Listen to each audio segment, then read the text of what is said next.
Esto es Filosofía de Bolsillo, el podcast para aprender filosofía en cualquier lugar. Presentado por Diego Chivilotti.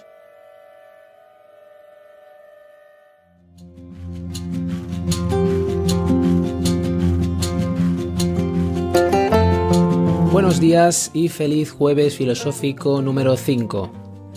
Hoy me gustaría comenzar de forma un poco diferente, con un agradecimiento a dos personas, Beatriz Cuevas y Sonia Reibó. Si has escuchado otros episodios, habrás escuchado seguramente la voz de Bea. Esto es Filosofía de Bolsillo. O la voz de Sonia. La teoría de las ideas. Teniendo en cuenta que ya sabemos lo que ha ocurrido en la historia con la voz de las mujeres, y la historia de la filosofía lamentablemente no es ninguna excepción, la voz femenina en Filosofía de Bolsillo no puede quedar reducida a eso, no puede quedar reducida a la anécdota, no lo merece. Bea es, para resumir, mi compañera de vida, además de una excelente profesional como diseñadora de interiores. Sonia es una grandísima profesional de la comunicación, a la que estoy muy agradecido y con la que además tengo la suerte de trabajar, y conociéndola seguramente tendrá ganas de matarme si escucha estas palabras. Por todo ello, hoy finalizaremos con la frase de una grandísima pensadora, y esto no va a quedar así en el postureo. En próximos episodios y contenidos extras, las pensadoras van a tener su espacio, porque con muchas dificultades también lo han ocupado en la historia de la filosofía occidental. Ahora nos llama un señor, el señor Aristócles, también conocido como Platón.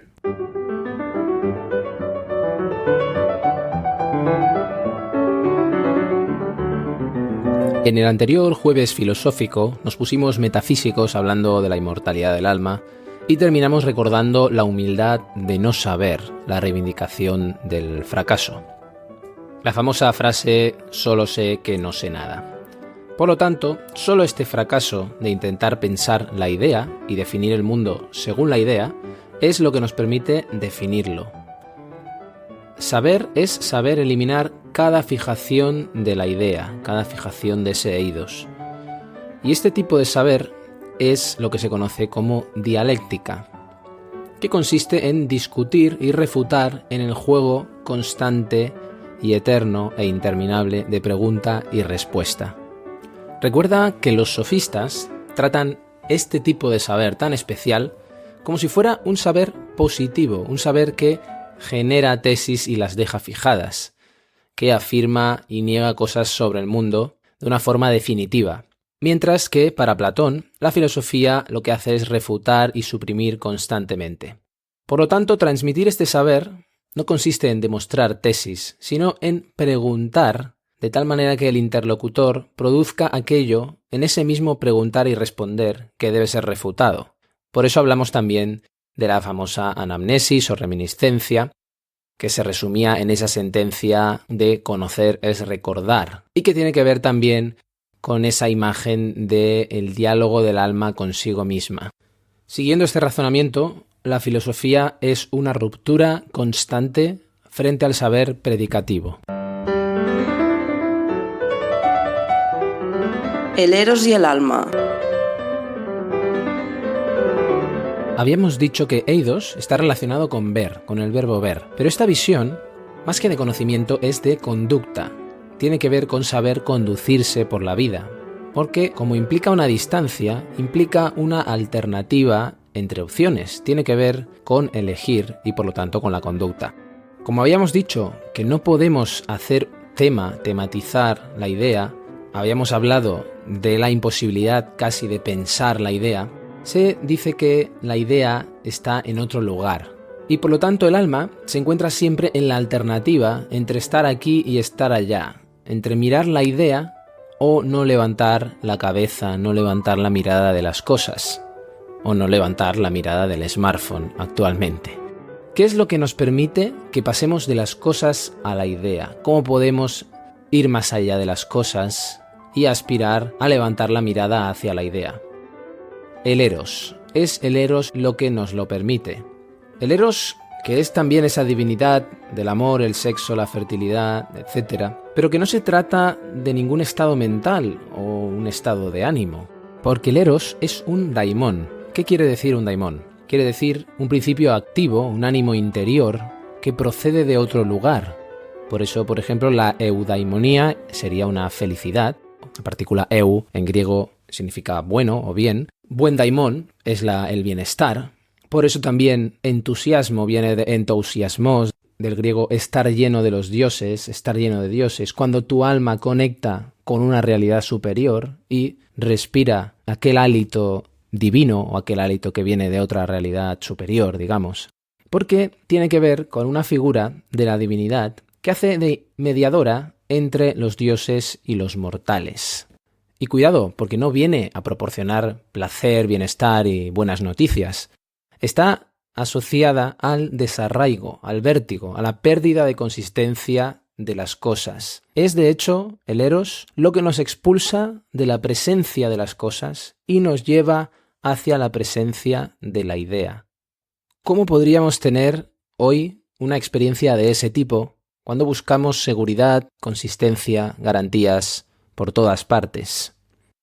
Me voy a permitir un salto en el tiempo, un gran salto en el tiempo, para leer un fragmento de un libro publicado en el año 2012 en Berlín, traducido el 2014 para la editorial Herder, de este famoso filósofo coreano radicado en Alemania, Byung-Chul Han, y cuyo título es La agonía del eros. Precisamente hace un diagnóstico de la actualidad como un momento en el que el eros agoniza. Y él dice al principio de la agonía del eros lo siguiente: la negatividad del otro atópico se sustrae al consumo. Cuando habla de atópico se refiere a aquello que es tan singular que no podemos clasificar, aquello que no tiene lugar, porque no podemos definirlo, no podemos clasificarlo dentro de una de nuestras categorías. La negatividad del otro atópico se sustrae al consumo. Así, la sociedad del consumo aspira a eliminar la alteridad atópica a favor de diferencias consumibles. Después de este diagnóstico, Han dice que vivimos en una sociedad que se hace cada vez más narcisista, donde el sujeto narcisista no puede fijar claramente sus límites. De esta forma se diluye el límite entre él y el otro. El mundo se le presenta solo como proyecciones de sí mismo, cuando precisamente el eros lo que consigue, lo que hace posible es una experiencia del otro en su alteridad, manteniendo el hecho de ser otro, y hace que uno salga de su infierno narcisista, dice él. Lo que es interesante es que Han vuelve a Platón hacia el final del libro y dice esto: en los diálogos de Platón nos encontramos con un Sócrates que es seductor, amado y amante, que en virtud de su singularidad es llamado átopos. Como te decía antes, aquello que no tiene lugar, porque no tenemos palabras para definirlo, es inclasificable. Continúa. Su discurso, logos, se realiza como una seducción erótica. Por eso es comparado con el sátiro Marsias. Es conocido que sátiros y silenos son acompañantes de Dionisos. Según el texto platónico, Sócrates es más digno de admiración que el flautista Marsias, pues él seduce y embriaga tan solo con las palabras. Todo el que las percibe queda por completo fuera de sí. Alcibíades cuenta cómo, cuando lo oye, le palpita el corazón con mucha más fuerza que los impactados por la danza de los coribantes. Dice además que estos discursos de la sabiduría o filosofía logón lo hieren como una mordedura de serpiente que le arrancan lágrimas. Hasta ahora apenas se ha prestado atención al hecho sorprendente de que precisamente en los comienzos de la filosofía y la teoría estuvieran el logos y el eros enlazados en una unión tan íntima. El logos carece de vigor sin el poder del eros. Alcibíades confiesa que Pericles u otros buenos oradores, en contraposición a Sócrates, no logran conmoverlo ni llenarlo de inquietud. A sus palabras les falta la fuerza erótica de la seducción. Eros conduce y seduce el pensamiento a través de lo no transitado, de lo otro atópico. Lo demoníaco del discurso socrático se debe a la negatividad de la atopía, pero no desemboca en la aporía. Platón, en contra de la tradición, declara a Poros padre de Eros. Poros significa camino. El pensamiento ciertamente osa adentrarse en lo no transitado, pero no se pierde allí. Eros, gracias a su procedencia, le muestra el camino. Filosofía es traducción de eros a logos. El fragmento que he leído es de La agonía del Eros, de Byung-Chul Han, y está editado en Herder, por si quisieras echarle un vistazo. ¿Por qué lo he leído? Pues para explicar que el daimón del Eros nos expulsa del mundo cotidiano. Y este exilio, esta pérdida de seguridad y de consistencia es la pregunta filosófica. Por eso la pregunta filosófica está tan ausente de nuestras vidas. Porque ¿qué es lo que hacemos constantemente? Lo que hacemos es bloquear en las redes sociales, practicar la violencia lingüística, diseñar nuestro mundo virtual a nuestra imagen y semejanza. Sin ir más lejos, cuando anuncié en Twitter el pasado 21 de noviembre que se estrenaba Filosofía de Bolsillo, recibí muchos mensajes positivos de amigos, pero recibí uno que lo saco a colación porque tiene que ver con esto que estoy explicando y creo que es muy ilustrativo, si no, no lo haría. Decía lo siguiente: antes de suscribirme, ¿eres progre? ¿Empoderas a algún colectivo? ¿La inmersión lingüística es tu alimento? ¿O no podrás resistir la tentación de vendernos algún paraíso fuera del sistema capitalista occidental? Más que nada, para que limites tu público y ahorrarnos disgustos. Gracias. Pues lo siento, querido amigo, pero la filosofía, si para algo no está, es para ahorrar disgustos. Al contrario, la filosofía va a crear nuevos, porque la filosofía, la pregunta filosófica, es un arma contra la certeza, es un arma contra la consistencia, contra las certezas de todos los ismos y por eso también contra el totalitarismo que sobrevuela nuestras cabezas en la actualidad. Sobre esta cuestión del eros como principio que nos expulsa de la presencia de las cosas, esa cuestión ética, esa disyuntiva en la que se encuentra el alma, también es interesante ver la estructura del alma en Platón, esa teoría tripartita del alma, es decir, el hecho de dividir el alma en tres partes, y la explicación que da en el Fedro, en aquel diálogo del cual leí algún fragmento para hablar de la escritura como letra muerta. Pues en el Fedro, a partir de la sección 246a, aproximadamente a partir de esa línea, Platón desarrolla la célebre alegoría del carro alado para explicar con imágenes esa teoría tripartita, en la cual encontramos una parte racional del alma, el logisticón, que llega a la presencia de la idea y que está situada en la cabeza. Después la parte sensual, la que mueve el apetito, el alma sometida y encerrada en este mundo, que está situada en el vientre. Y después el otro caballo del carro, así como la parte racional es el que guía el carro, el otro de los caballos sería la parte irascible, pasional, valiente, que también es un aliado de Sofía, es un aliado de la sabiduría en este mundo, porque es un carro que debe levantar el vuelo.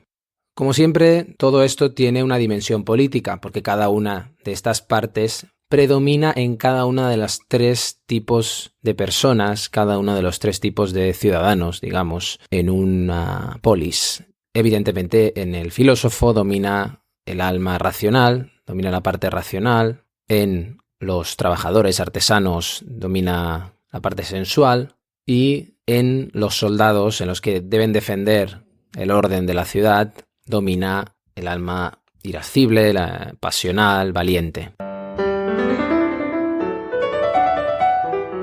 La caverna platónica. En la teoría del conocimiento de Platón, es decir, aquella parte de la filosofía que estudia cómo conocemos y los límites y posibilidades de nuestro conocimiento, hay varios niveles de saber, varios niveles de conocimiento. El primero, el más primario, sería la doxa, la opinión, el saber ordinario. Dentro de la doxa, de la opinión, hay una división entre un primer nivel, que es la eikasía, la suposición de cosas, y un segundo nivel más elevado, que es el de la pistis, el de la creencia, que tiene, digamos, mayor solidez que la suposición. Cuando abandonamos ese primer nivel de la opinión, entramos en el nivel del nous, de la inteligencia, del conocimiento, el que ya es saber de leidos, saber de la idea, aunque nunca se alcanza de manera completa, no hay que olvidar eso. Pues dentro del nous, de este segundo nivel, hay a su vez también dos niveles. Un primer nivel conocido como dianoia, que se refiere al pensamiento discursivo, a la doctrina, al saber positivo, ese saber muy cercano al de los sofistas. Y un segundo nivel más elevado, que es el de la dialéctica. Dialéctica, recuerda, que consiste en esa discusión, Consiste en refutar en el juego de pregunta y respuesta. Para explicar todo esto, Platón utiliza de nuevo una alegoría, toda una serie de imágenes, que es lo que recoge la famosa alegoría de la caverna. Francamente, explicar la alegoría de la caverna no tiene mucho sentido, porque es en sí misma una explicación, y una explicación mejor que cualquiera pueda hacer, mejor que evidentemente que la que yo pueda hacer. Lo que sí me gustaría es despertar el gusanillo para que la busques y la leas, porque es una pieza literaria también de gran valor. Se encuentra en el libro séptimo de La República, el diálogo La República. Platón comienza pidiéndonos que nos representemos hombres en una morada subterránea en forma de caverna que tiene la entrada abierta en toda su extensión a la luz. En ella están desde niños con las piernas y el cuello encadenados, de modo que deben permanecer allí y mirar solo delante de ellos, porque las cadenas les impiden girar en derredor la cabeza. Más arriba y más lejos se halla la luz de un fuego que brilla detrás de ellos, y entre el fuego y los prisioneros hay un camino más alto, junto al cual imagínate un tabique construido de lado a lado, como el biombo que los titireteros levantan delante del público para mostrar por encima del biombo los muñecos. Claro, lo primero que le dice su interlocutor es, qué extraña historia, ¿no? Qué extraña comparación, qué extraños son estos prisioneros. Y enseguida Platón le recuerda, pero son como nosotros. Pues en primer lugar, ¿crees que han visto de sí mismos o unos de los otros otra cosa que las sombras proyectadas por el fuego en la parte de la caverna que tienen frente a sí? Lo que está diciendo con todo esto es que la caverna es el mundo en el que nos movemos, el ámbito visible en el que vivimos y donde respiramos. Pero entonces, en esa prisión, hay uno que logra liberarse. Él lo explica de esta manera. Examina ahora el caso de una liberación de sus cadenas y de una curación de su ignorancia. ¿Qué pasaría si les ocurriese esto? ¿Que uno de ellos fuera liberado y forzado a levantarse de repente, volver el cuello y marchar mirando a la luz? Y al hacer todo esto, sufriera y a causa del encandilamiento fuera incapaz de percibir aquellas cosas cuyas sombras había visto antes. ¿Qué piensas que respondería si se le dijese que lo que había visto antes eran fruslerías y que ahora en cambio está más próximo a lo real, vuelto hacia cosas más reales y que mira correctamente? ¿Y si se le mostrara cada uno de los objetos que pasan del otro lado de tabique y se le obligara a contestar preguntas sobre lo que son, ¿no piensas que se sentirá en dificultades y que considerará que las cosas que antes veía eran más verdaderas que las que se le muestran ahora? Con todo esto, Platón está describiendo ese inicio difícil del conocimiento de algo nuevo. Esos inicios difíciles también en la filosofía, por ejemplo, como los que estamos viviendo en este propio podcast. Con lo cual necesita acostumbrarse a esa nueva luz para mirar las cosas de arriba. Y dice, finalmente pienso podría percibir el sol, no ya en imágenes en el agua o en otros lugares que le son extraños, sino contemplarlo como es en sí y por sí, en su propio ámbito. Es decir, el sol está siendo aquí una imagen, una metáfora de la idea de bien y de verdad. Y ese trayecto tan difícil hacia arriba es esa dialéctica ascendente que debe llevar a cabo el filósofo, que es quien se logra liberar de las cadenas. Pero cuidado, ahí no termina la alegoría, no termina esta historia, porque nos explica que, una vez llegado a ese nivel, recordaría a aquellos prisioneros que están en la caverna y debería descender y deshacer el camino para volver y explicar a esos prisioneros lo que ha visto. Si descendiera nuevamente y ocupara su propio asiento, no tendría ofuscados los ojos por las tinieblas al llegar repentinamente del sol, es decir, también le costaría acostumbrarse a la oscuridad. Y si tuviera que discriminar de nuevo aquellas sombras, en ardua competencia con aquellos que han conservado en todo momento las cadenas, y viera confusamente hasta que sus ojos se reacomodaran a ese estado y se acostumbraran en un tiempo nada breve, ¿no se expondría al ridículo ya que se dijera de él que por haber subido hasta lo alto se había estropeado los ojos y que ni siquiera valdría la pena intentar marchar hacia arriba? Es decir, el filósofo que ha logrado liberarse de las cadenas vuelve al mundo y le parece algo muy extraño, no acaba de comprenderlo. Acaba sintiéndose muy extraño y acaba siendo repudiado por los demás. Pero esto va más allá. ¿Y si intentase desatarlos y conducirlos hacia la luz, ¿no lo matarían si pudieran tenerlo en sus manos y matarlo?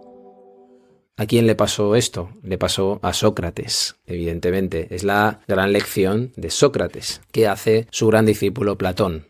Fíjate que en este pasaje tenemos teoría del conocimiento, ética, política, estética. Tenemos todo.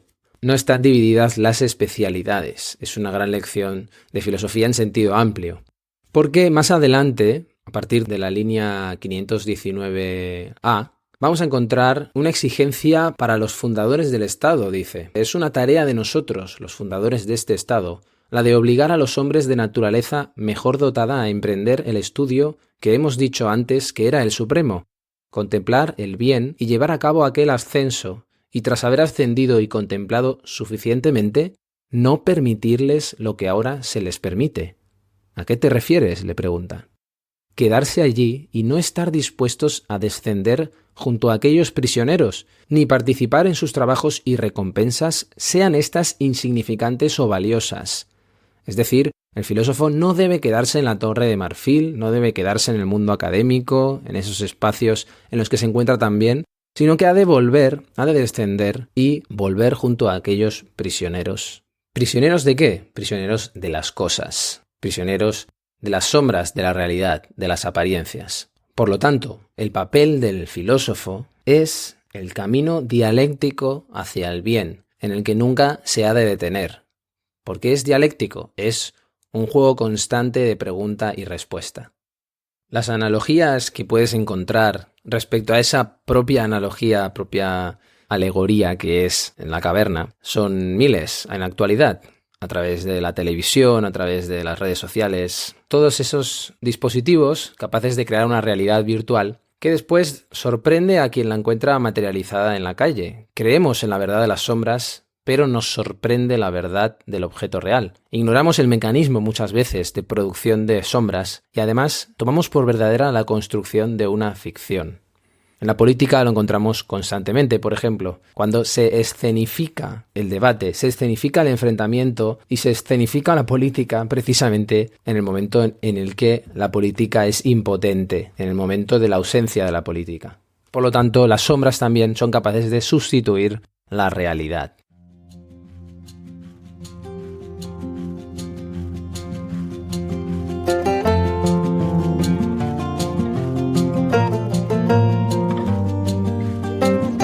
Platón había decidido ser filósofo, y así su condenación es más extremada porque se trataba en el fondo de un sacrificio.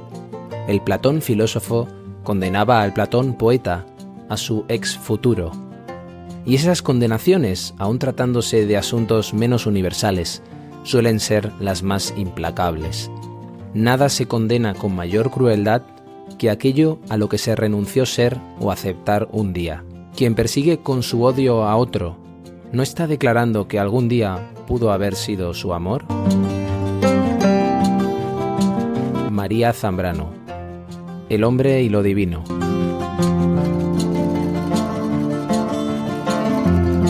Aquí finaliza el 5º episodio de Filosofía de Bolsillo, que descansa hasta el 2 de enero, porque Platón es un Platón que se desgusta lentamente. No te olvides de escribir, de hacerme llegar tus comentarios, tus observaciones a través de las redes sociales, donde me puedes buscar como Diego Chivilotti, o por email. Escribe a correo filosofiadebolsillo@gmail.com. En enero de 2020, además de finalizar Platón, nos espera Aristóteles frotándose las manos, con ganas de decirle 4 cosas a su maestro. No te lo pierdas, nos vemos muy pronto.